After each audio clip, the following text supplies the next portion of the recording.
Fans, welcome to Sports Chat. It's a very big football week going on. Jacksboro, Campbell County, and UT all picked up big wins this last week. Good week for football for the most part. La Follette, they dropped to their homecoming game to what's apparently a pretty good Horace Manor team. They've handled La Follette now and Jacksboro both on the season. They're on track for second place in the district. It's one of those every 4 or 5 year events when Horace Manor has a fine team. They have yet to face the Big Orange Steamroller in Onondaga. So, but otherwise, as I said, big wins across the county in the football Very department. long, lightning delayed Jacksboro game, though. Yeah, one streak of lightning, tiny thunderstorm, 30-minute delay. But weirdly, after the lightning delay, it's like the offenses woke up, or maybe the defenses went to sleep. I'm not sure it was 2-0 going into the game in the fourth quarter. Looked like the game might finish at 2-0. All of a sudden, Jacksboro comes out and scores 16 points, and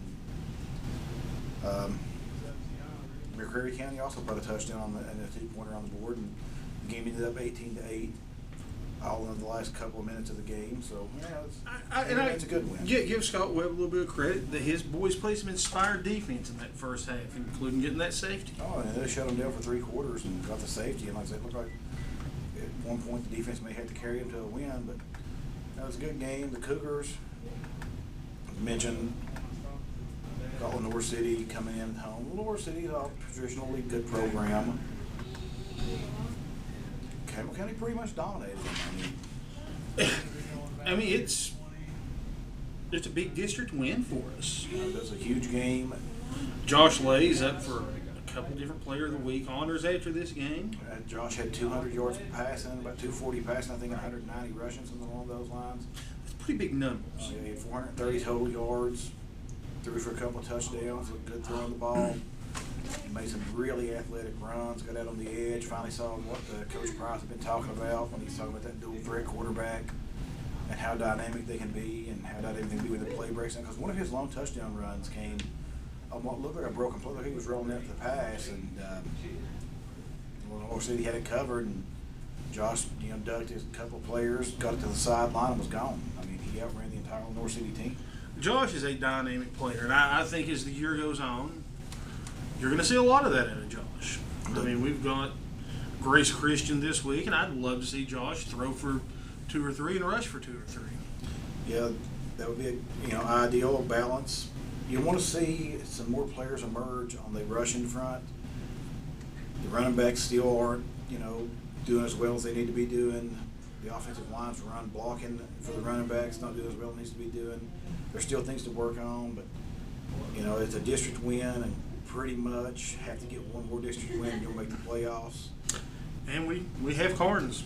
Carnes does improve this year, though. Of course, we could also easily potentially beat Clinton and you got Clinton, play a good game against Oak Ridge or Farragut. You're coming out with a win. Farragut, they put one on Oak Ridge pretty good, so Farragut looks like the class of the district right now, unless something strange happens. And it wasn't a big surprise to me. They play Oak Ridge about every year for the last several years, and they beat Oak Ridge a couple of times. Oak Ridge eked out a close win over them last year. And Farragut's a pretty good program, a huge school. A lot of tradition. A traditional power sends people to UT. They were for Campbell County's first ever playoff game, and that's when the Revez brothers played, and it was a heck of a team. So they'll be interesting competition coming up over the next few weeks. But it was just good to see Campbell County get back in the winning column. Justin Price, it was like a one-man party broke out up there on top of the press box when Campbell County finally scored a touchdown, because he had been a long time since he'd been shut out in the game completely, last week when Central got that 28-0 win. Central turns out to be pretty darn good too. The Central moved to 3-0 with a pretty good beating of Catholic. And Catholic's no slouch. Catholic has 2 Division I players on it. They have a player going to USC. And Catholic was a top 5 in the state team.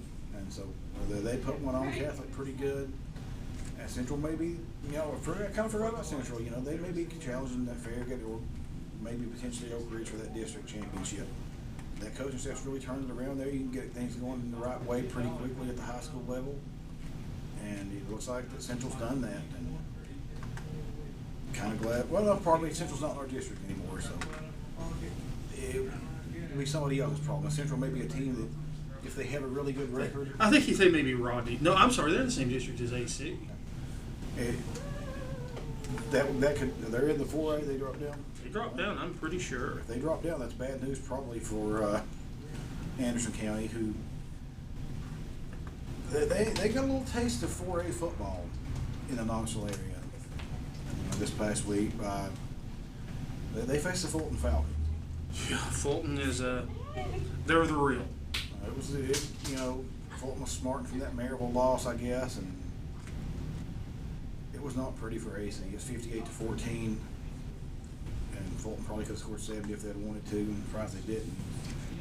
But there's some good teams that Campbell County's played so far in East Central. They play Anderson County at AC on the 16th.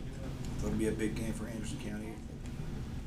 It's just good to see the Cougars. Good. Oh, yeah. And Justin pointed this out. He was talking to Cody Parker up there, and he said, man, he said, these teams that saw us for 4 or 5 years, they're just now getting a handle on us. These teams that haven't saw us yet, and this is their first time facing us, they can't stop our offense. And that proved pretty much true. Which could be a big advantage against Farragut, as good as they are. Look with Gibbs. We played Gibbs 4 times in 3 years. And play Central every year, and it's close games with Gibbs and Central. But in a week, Clinton's going to be real tough because that's an even more familiar situation. Clinton's a very familiar team. The brother-in-law bowl with Campbell County. And Clinton's got a powerful offense. Clinton's good this year. Playing pretty well on defense too. So there's some tough games left for Campbell County, but there's some winnable games. And it was just good to see the offense actually click. In most situations, it still had like I say, some trouble running the ball. The offensive line still made some mistakes, had some penalties that they didn't want to have. We know the coaches are working hard to get it fixed because those are just mental mistakes. You're gonna have a false start or two in a game, especially the way things are set up there. But they were having multiple false starts on the same drives, and it hurt them pretty badly. Which was a problem for Jacksboro this week. Yeah, Jacksboro had the same problem with some false starts. You've got to get that corrected, and if they took care of the punting game this week, that looked fixed. They took care of, Josh Lay was able to get out and find lanes a little better when he had to run. That looked fixed. The passing was a little better. I mean, granted, it's the fact that Lenore City, we're not sure how good they are. They were 1-1, had a pretty big win over Loudon. I lost to Willie Blunt. I lost to William Blunt, so you don't know exactly how good they are, but Campbell County hadn't looked great at all in the first 2 weeks. They looked a lot better, and that's the big thing. And we'll see. Like I said, it continues on. Grace Christian. Grace is 1-2. They've lost 2 games, but they lost 2 games to some pretty good programs. I think it was Jefferson County and was there other lost to Oak Ridge? What was it? Oak Ridge? Farragut. Was it Farragut? I know it was a Jefferson County in a large school. A pretty good team beat them and beat them up pretty bad. And they got to play Oliver Springs, who's a small school, as we know, in Morgan County. And they put one on Oliver Springs pretty well this weekend. And it's going to be a tough test for Campbell County. It's under the primetime lights. Campbell County's used to playing under those by now, though. And, Grace got a few games under their belt. Beautiful facility, too. They actually have a nice press box and a secondary press box. Talked to their athletic director today. Field turf at Grace. Like I say, they're a program that has a lot of money poured into it. They hire the best administrators, coaches.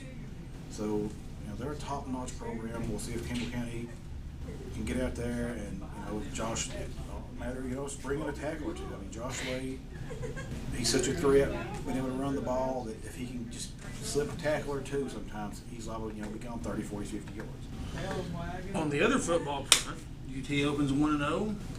Nashville, another lightning delay game against the Bowling Green team that replaced UAB on their schedule. Yeah, Bowling Green, guy that coaches them is an Art Briles disciple for me. He coached at Baylor, and we know Baylor ever since the early days. Robert Griffin there about 4 or 5 years ago, they score 70 a week most of the time. Oh yeah, I mean they're a high potency offense. They run that quick strike, get to the huddle, get down. I mean Tennessee tries to do that tempo too, if you notice in the game, and was doing pretty well. That's what Bowling Green runs. The coach has been there a couple of years now. He got them going last year, scoring 35, 40 points a game. Played for their conference title. They did play for the MAC title. They made it to the MAC championship game. They went to a bowl game. They're not a bad program. I mean, that's still Tennessee's got to play a little better than that on defense. Of course, Khalil McKenzie did not play on defense at all that game. Todd Kelly Jr. only played a half. I'm not sure what. And I think there was another big guy that didn't play. Todd Kelly was out, and Todd Kelly's a safety. Todd Kelly's a disciplined guy. He's a leader on defense. He's a vocal guy on defense. Kind of a coach back there.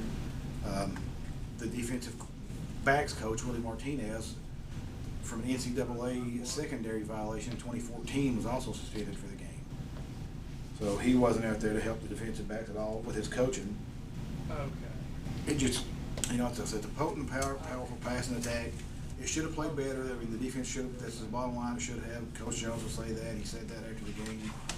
I mean, a couple or 3-4 plays in a row, they were dumping it off to the tight end on the sideline, dumping it off to a wide receiver, just running the same play, over and over again and gaining 15, 20-yard chunks.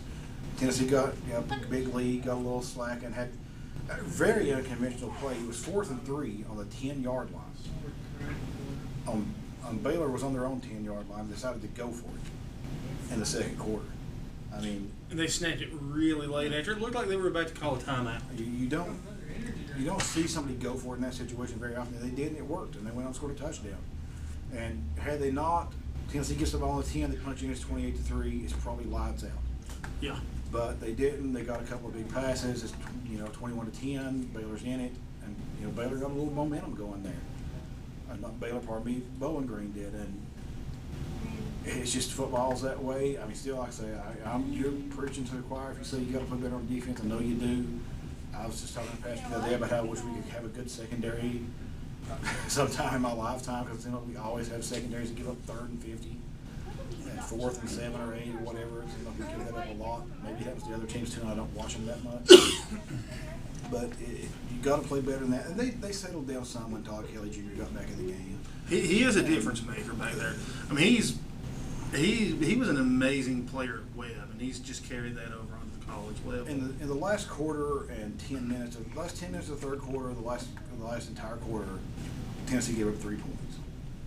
So once he got back in there, it seemed to make a difference, and the defense did play better. They only gave up 3 points. Offense looked unstoppable. Who knows? Bowling Green may not have the best defense in the world, but when you can run the ball and rush for 350 yards in a game. Yeah, with a dual threat Thunder and Lightning back system too. And I'll say this too about Joshua Dobbs. He looked pretty good throwing the ball. He didn't have a ton of passing yards, around 200, but they didn't need a ton of passing yards. Why get a ton of passing yards when you got 350 on the ground? I mean, he was scrambling out, getting out of the pocket, seeing his guys downfield, hitting that 15, 20-yard pass. The ball was accurate. It wasn't high. A lot of times you scramble, the quarterback comes out, he throws it, and he's not perfectly balanced, perfectly set, and if you're throwing, it's going to sail, especially throwing it over the middle, and that's always a dangerous pass. But, he was right on target with his throws. When he stood in the pocket, he did well. Hit the tight end a few times for touchdowns. It's nice to see the tight end rotate I mean, into that passing game. Pretty much everything about the game on offense looked pretty darn good. They had a little bit of struggle in the second quarter when the Bowling Green did get that momentum going. But of course, listen to various sports talk programs today. How much of that was the team thinking, yeah, we got this one. Let's relax. That's the thing. You can't do that, and they know they can't. That probably won't happen again. What doesn't happen this week is the Oklahoma Sooners come to town. That'll be a big game, both in the top 25. Tennessee moved to 23 this week. And if we get this win, we're probably going to be in the top 25 a good portion of the year. If you lose right here, you're back out of the top 25. You'll have to win your way back in to get it. And who knows how it will affect your confidence. But it's a big game. It's a traditional powerhouse program in Oklahoma, both top 10 programs of all time. And it's just a game you want to win. I mean, they beat us last year. We need to beat them this year. I want to see good old JR leave Knoxville with tears in his eyes. That would be for the best. But I've got a good, I've got a better feeling about it this year. I mean, like I said, that offense, if we can run the ball like we did any remotely like that, teams, if you're going to run the ball, if you can get 200 yards rushing, you're going to win almost every game you play, unless you're an option team or something like that, who's just going to have 200 yards rushing no matter what, because that's all they're going to do. But for a team that can pass the ball, if you can get to 200 yards rushing, you got a good shot. I think we got a good shot at getting to 200 yards. Hopefully, we can control their passing game. Well, fans, we're about out of time. I want to give props to the Lady Cougars volleyball team picking up a big win over Jellicoe. Hope to have some of them on in the coming weeks.